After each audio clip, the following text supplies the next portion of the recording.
So you prepare for your job interview and you've reviewed everything you possibly can. You've gone over all the angles to ace your interview. But should you have some questions for your interviewer? And if so, what kind of questions can you ask? On Get Hired, we show you how to transform your interview skills by selling your assets, because a successful interview is by design. Winging it will not get you the job, promotion, or opportunity you desire. Don't go away. We'll be right back with Get Hired.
If you've just joined us, then welcome to Get Hired. In today's episode, we're going to be unpacking what questions, and if you should have questions for your interviewer.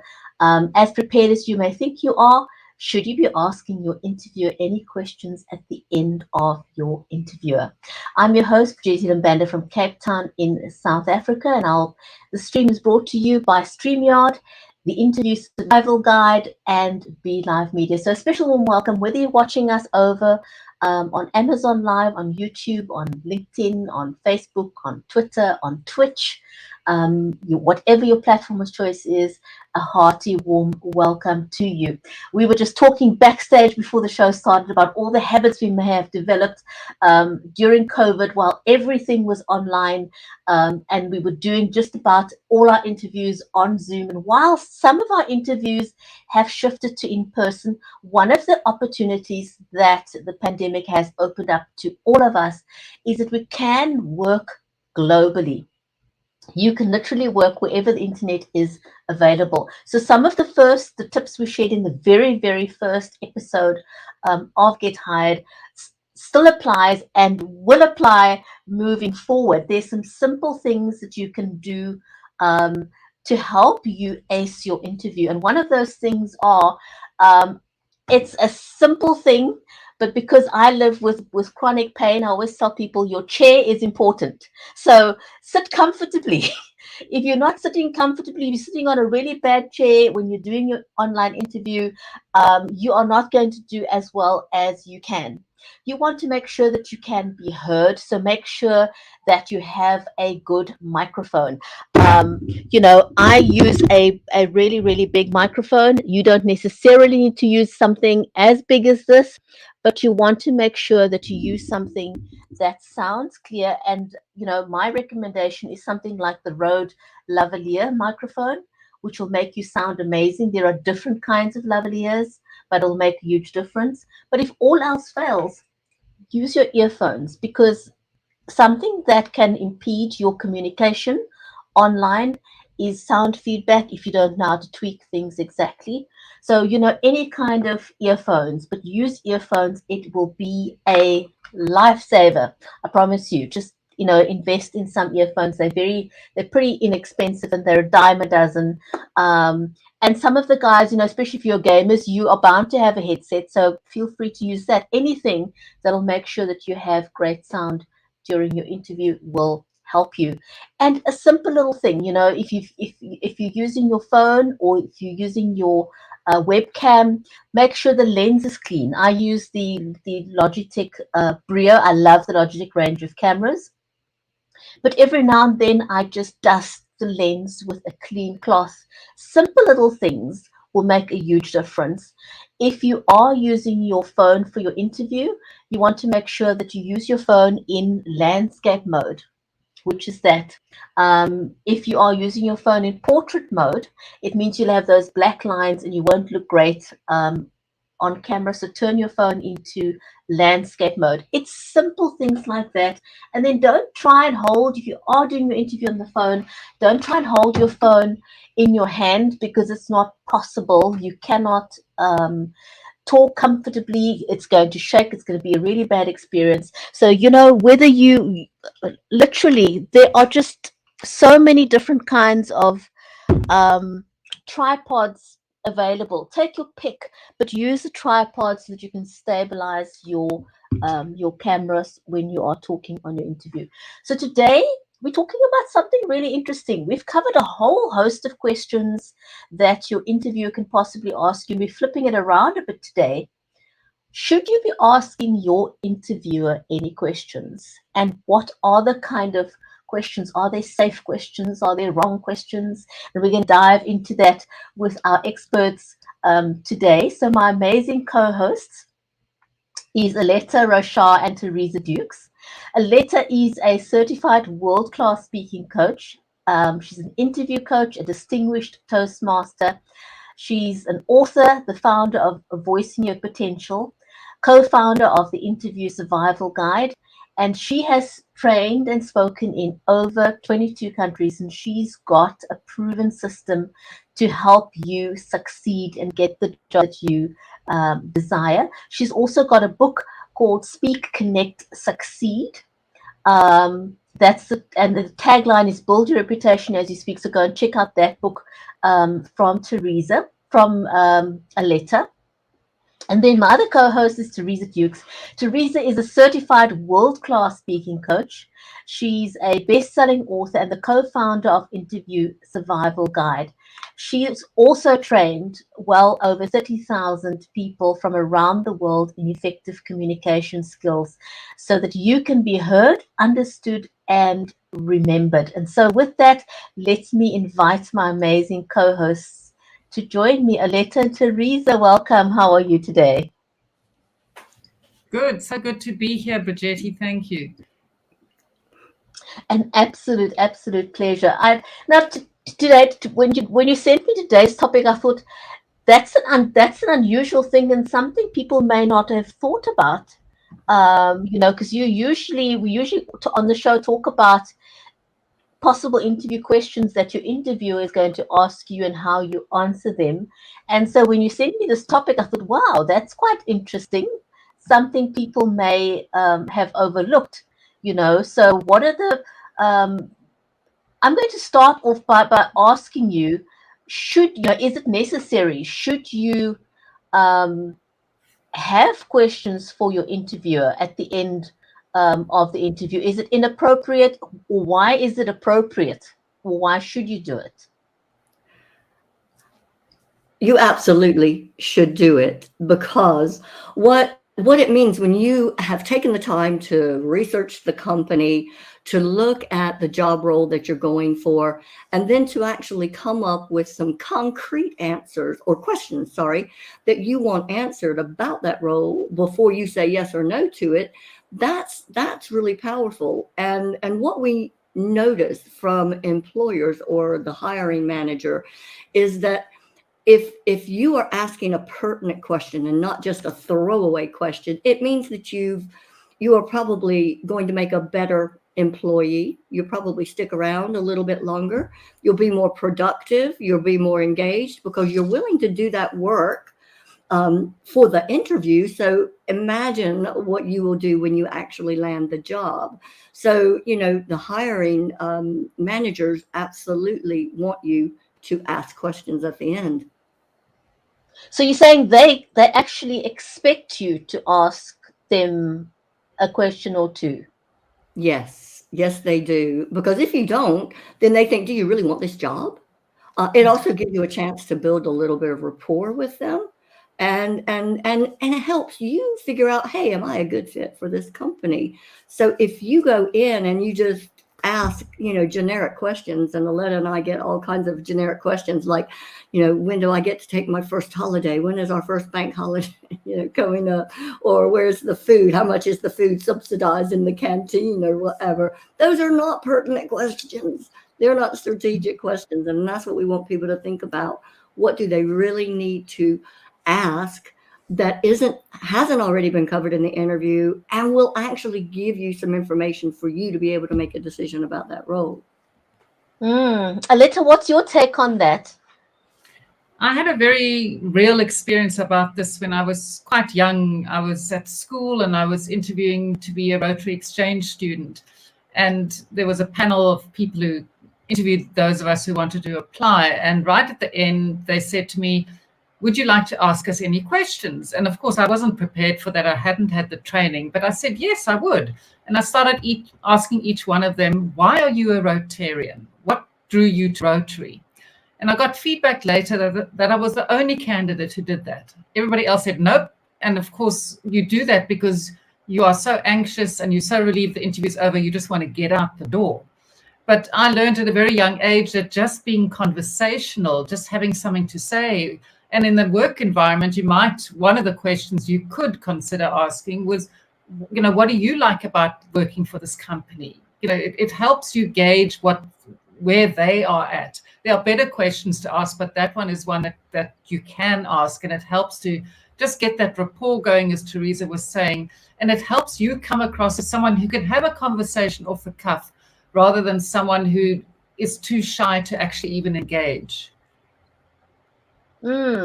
I quite get what you're saying there, just to sort of show them that you are, you're also going to be a great, what is the word? A nice person to work with, not just that you are good at the skill or whatever skill that may be. There needs to be something just beyond the skill. And I think that's probably an opportunity to show that you can be a great co-worker or a team player. If you can ask questions that contribute to a great conversation or show more about who you are as a person.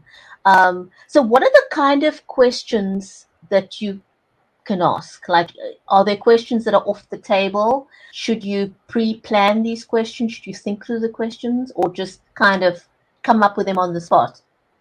Well, I'm going to start this off and then I'm going to hand over to Teresa to give you some examples, but I just want to set the context.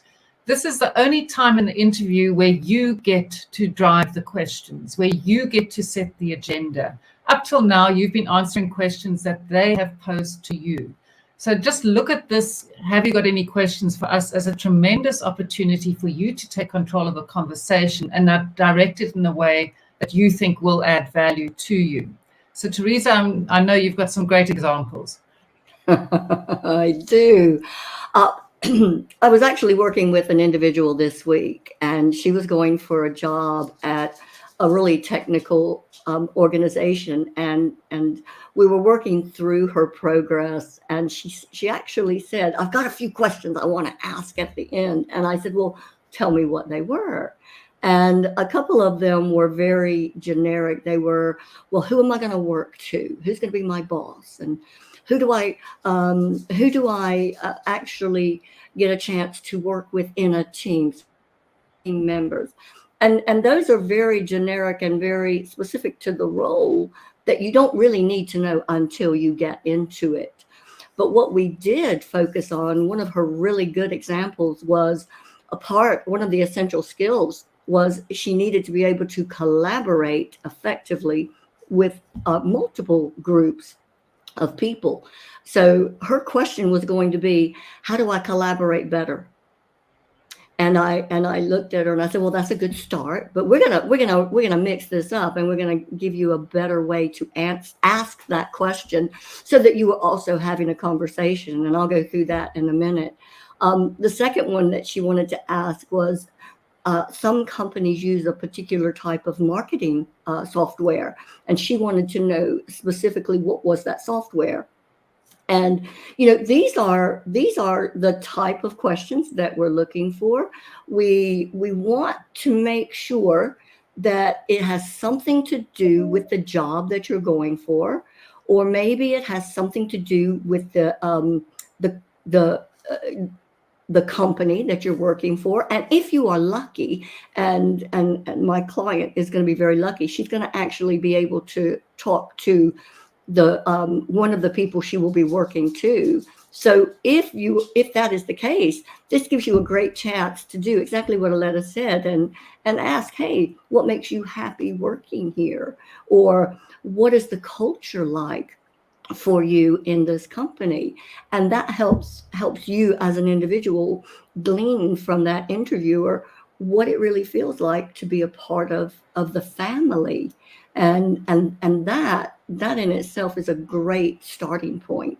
Asking if that interviewer is the person that you're going to be working with, that would be one of the questions I'd go to. I'd also look at the company itself, and we have all kinds of statistics that we can find out about the company, and that's another element that we'll cover too. But I'd love to know, how does the company define and measure success? Is it just that bottom line? Is it the money? Or is it something different, like they're involved in sustainability or climate change, or whatever it may be? It helps you match up the values that they have compared to your values. Yeah, just a couple of examples. Wow, I never thought of that. Sorry, Bridgetti. The other area that you can delve into with these questions is what they would be expecting from you should you get the role. Like, what would be the most important things for me to achieve in my first 90 days in the role? And that'll be an opportunity for them to kind of engage at that level of expectation, which might also open up the opportunity to ask more questions specific to those expectations. But the intent of these questions is to demonstrate once again that you've got the skill set and you're thinking in the right way for that role. And hopefully you can spotlight one of your key strengths that they need. So be strategic about the questions that you ask. If you've highlighted all the requirements of the job interview, and during the interview itself, they've asked 5, but there are 3 more they haven't covered, then you can say something like, in my last role, I took opportunities to increase my skill set in this area so I could deliver more value. Is that something that this company supports? So again, it's demonstrating that you're ready to learn, that you want to add value. So it's those kind of strategic thinking questions that will serve you well at this point. So it's really being, from what just listening to you, it's really being very strategic about what you ask. It's either that you want to know something to see if you are a good fit, or to see whether your values align with the company. Because even if the job is great for you or is right for you, but you have a inherent conflict with the company values, it may not be such a good fit for you. I never thought of that before, so that's a very good thing. And is there a guideline as to how many questions you could ask? Should that be a factor? Should you worry about how many questions you ask? So I'll to begin with, we always advise the clients that we coach to have prepared between 3 to 5 questions, because it may be that by the time you get to the end of the interview, a couple of those questions may have already been dealt with. So at least it gives you a fallback of 3 to ask if you have the time. Now, it will all depend on how much time they allow you to ask the questions. Some people or some interviewers only want you to ask one question. So you better pick the most important one to you to ask, because they may cut you off and say, we don't have any more time. So if you've gotten that one most important question out there, then that's probably the key piece of advice that I could give them. When you have 2 or 3 extra questions to ask, then that also shows to them that you've done your homework. And that's probably one of the biggest things that we can advise our clients to do as well. When you're getting ready to think about these questions, don't just pick them out of the air or go online and say, hey, what are the best questions to ask at the end of the interview? You need to do some research into that company. Look at what they're doing. Look at where they are in the industry.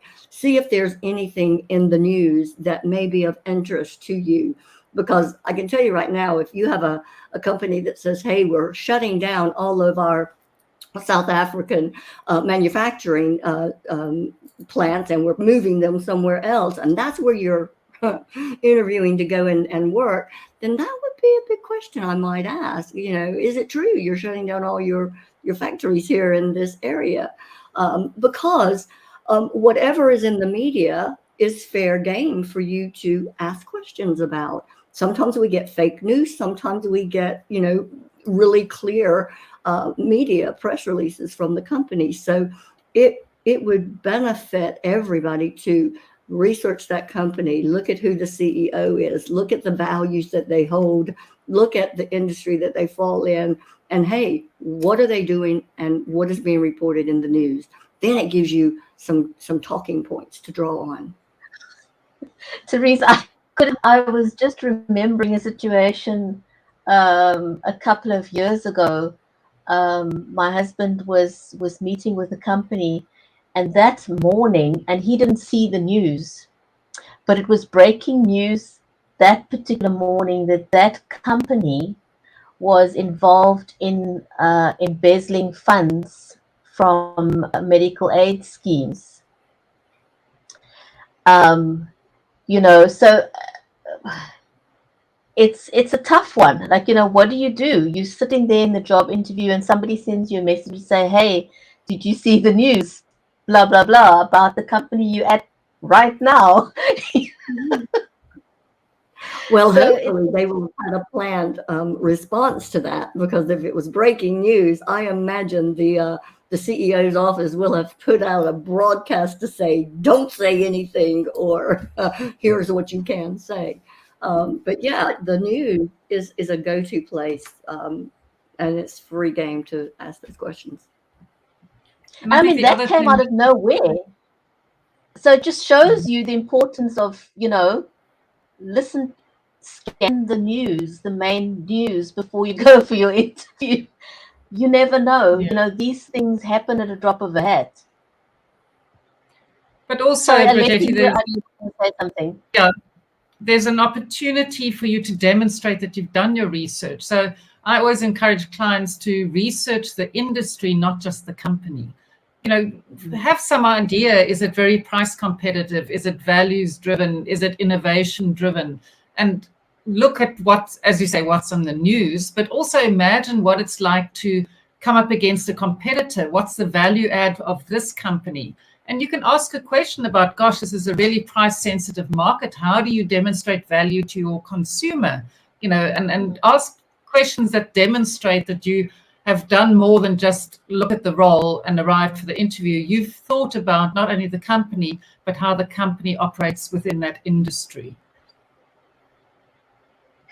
That just shows that you've done some, research, and that you are interested.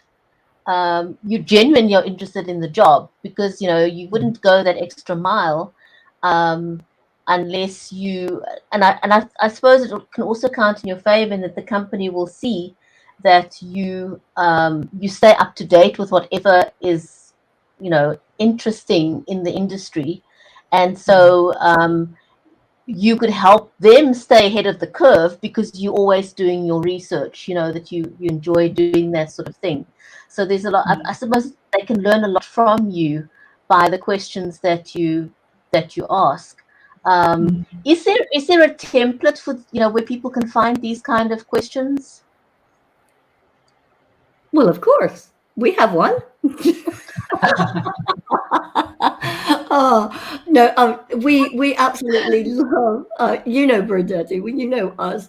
We are coaches at heart, and we have everything prepared to help make people's lives easier when it comes to doing this sort of stuff.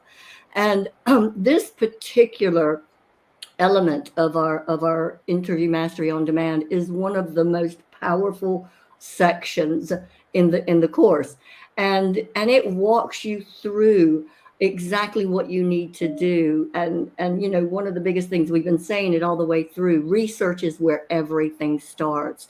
You absolutely need to have as much information and knowledge about that company as you can. And then we guide you through the type of questions that you may be wanting to think about asking. But we don't want you to just go, boom, tell me about your sustainability program, because that doesn't allow for conversation to happen. And it also, as Aletta said earlier, doesn't allow you a chance to spotlight one of the competencies that they are looking for.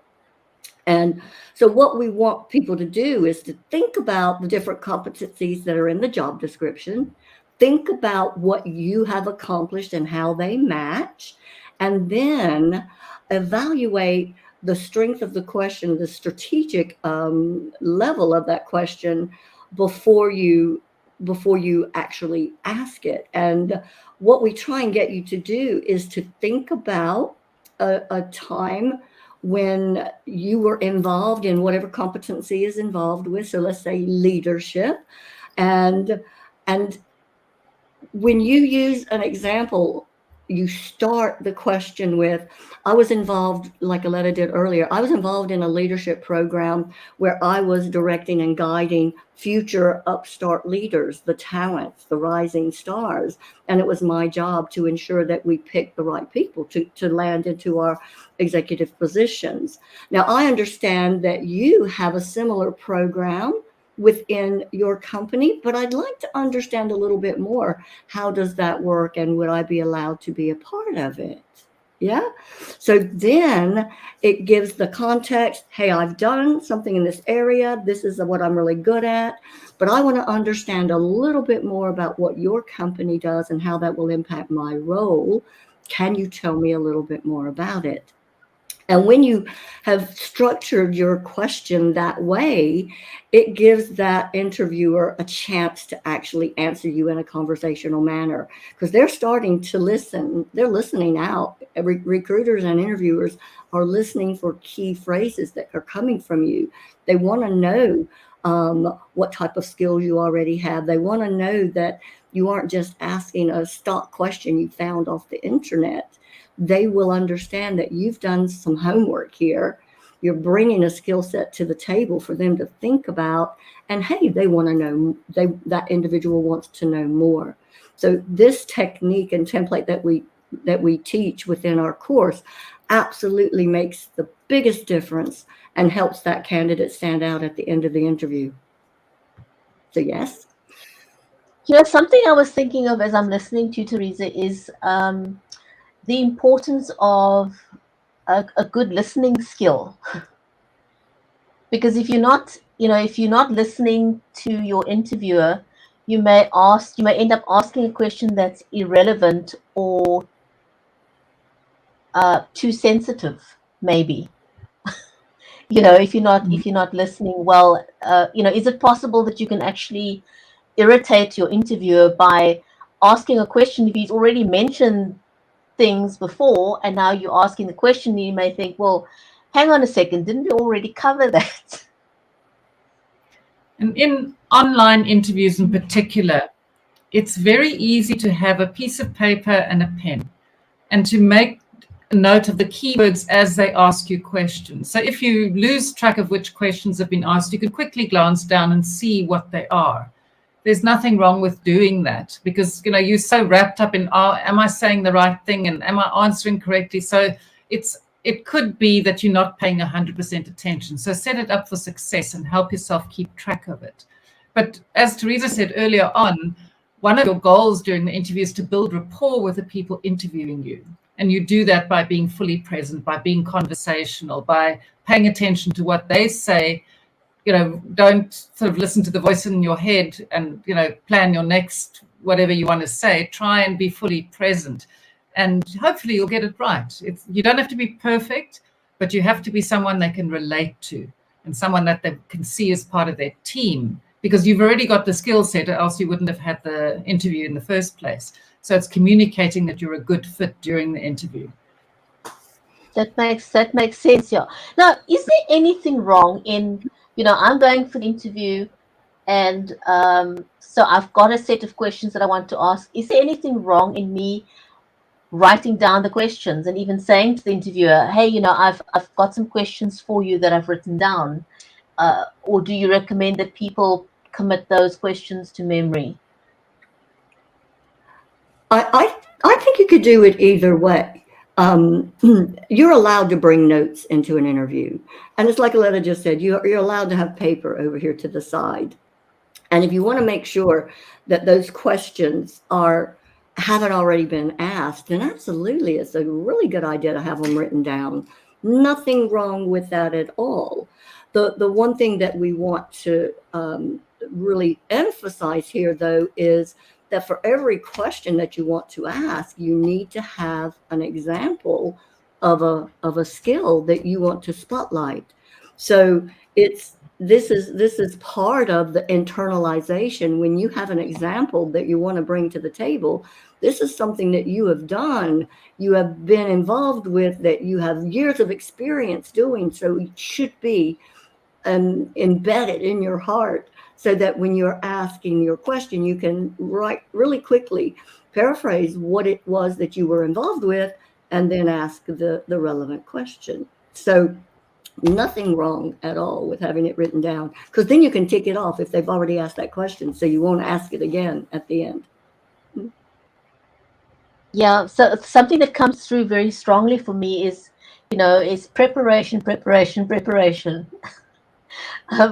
I don't think that you can probably be over prepared for your interview. Now, what if your interviewer asks you a question in response to one of your questions, and it throws you a curveball? Is it okay to say, I don't know, instead of trying to wing it? I think it's always serves you well if you are unclear about something, either to ask them to repeat it, ask them for clarification, or say something along the lines, I haven't given that any thought. I'd like to think about that. Do you have another question? So, just keep the conversation going. Don't freeze in your tracks, but just be honest. Don't try and make up. It reminds me of being at school and writing a test I hadn't studied for and making up answers. And of course, that's not going to work. You can't do that in an interview. So, don't fake it, because you will be caught out. But there are ways to phrase that, to kind of get out of jail free card and say, well, gosh, I hadn't thought about that. While I do, have you got any other questions for me? That's actually a nice way of dealing with it. Teresa, what's your thought? I just want to add to that, that interviewer isn't trying to trip you up. They're wanting to, if they ask you a question about your question, they're probably just wanting to clarify exactly what you mean, and maybe get a little bit more information from you about the context of the question. And that was what was going on with my client. She wanted to know about this collaboration, and I'm going, well, what do you mean? What is it? Give me some more information. What exactly are you wanting to ask them about collaboration? And so it gets them thinking a little bit deeper. If you're going to ask a question, be prepared for follow-ups. This again, it ties in. You can never be over prepared. It's like when you give a presentation to an audience, and you have questions and answers close to the end, you have to be prepared for some of those questions that may come. And if you haven't prepped yourself, then you're going to get caught out and you're going to look really, really bad. So, you can prepare as much as possible, but there will possibly always be one question that might trip you up. And Aletta's advice is absolutely spot on. And the other thing sorry, Bridgetti, the other thing to add is be aware that certain companies have different terminology for the same thing. So they might ask you a question that sounds foreign, but actually it's a concept you know about. They're just calling it by another name. And that's where the clarification comes in. You said X, did you mean this? Just to make sure that you're understanding it correctly. Yeah, no, absolutely got that. So just to sort of round off our conversation for today, in summary, why should I, as a potential employee, want to ask questions at the end of my interview? Teresa, if I can ask you first, and then Aletta, just sort of to summarize our conversation for today. So why should I want to ask questions at the end? Well, the reason you want to ask questions at the end is, one, to prove to that interviewer that you understand what the company is all about, that you've researched it, that you are truly interested in this role. The second thing is that to ask those questions at the end gives it a chance for the tables to be flipped. So it's not just a one-way answer questions being grilled. It's your chance to have that conversation with the interviewer. And my third reason, and I'm sorry, Aletta, if I'm taking all of your reasons, but my third reason is, when you know the strategy behind asking questions at the end, it will set you up for a much better outcome when it comes to them answering your questions, because you get to turn the tables. They get to now think about how they're going to be strategic in answering those questions. And it will make you feel and actually help you make a decision on whether or not you want to be in this company. I think it's an opportunity for you to once again showcase one of your strengths, to shine a spotlight on something, and you can pick which one that is. And that's the beauty of being able to craft the question and be the one to ask it. And secondly, it's an opportunity to build rapport. It's an opportunity to demonstrate, as Teresa said, you've done the thinking, you've done the research, you want to find out more about the company. And by being conversational, you demonstrate that you could be a good fit for the team, which is a big part of any recruiters, what they're looking for. They're looking for people who will fit into the culture and to the team in the company. I think that's an excellent note on which to end our show today, because it's a great reminder to be able to show that you're going to be a team player and a good fit for the organization. Ladies, thank you very much for all those gems. Definitely something I didn't think of, but a great way to end an interview, to make sure that you put your best foot forward and be prepared for that. So I want to say thank you very much to our audience today. Teresa, sorry, did you have a final comment? I just wanted to have one last little say. I'm always like, can I have the last word, right? No, I just wanted to help people realize that if they are looking for help in this area, Aletta and I are always willing to take new clients on, but we are also promoting an on-demand course that is Interview Mastery on Demand. And this particular module, especially on how to ask questions at the end, is within that module. So it's interviewsurvivalguide.com and then / Interview Mastery on Demand if they are interested. So there you go. It's on the screen so that you get the correct domain name to look for, and also the link. So that's where you'll find the information if you are wanting to get some help in this area. And I highly recommend that you do that, because it'll help you to be so much better prepared for your interview and up your chances of getting either the promotion you desire or the job that you desire. And also, I mean, the competition is so huge out there. You want to make sure that you stand out from your competition and get some coaching so that you are completely prepared for your job interview. So thanks everyone for joining us today. It was awesome. And we look forward to seeing you or having you join us again on the next episode of Get Hired. Every episode, we answer a different interview question for you so that you can be prepared. And again, as Teresa mentioned, if you are looking for coaching, go to the link that we shared earlier. Make a comment down below the show, whether it's now or you come back to it afterwards. If you've got a question for us about getting a job or wanting some coaching so you can get a job, do feel free to reach out to Aletta and Teresa. So thanks everyone. We'll see you back on the next episode of Get Hired.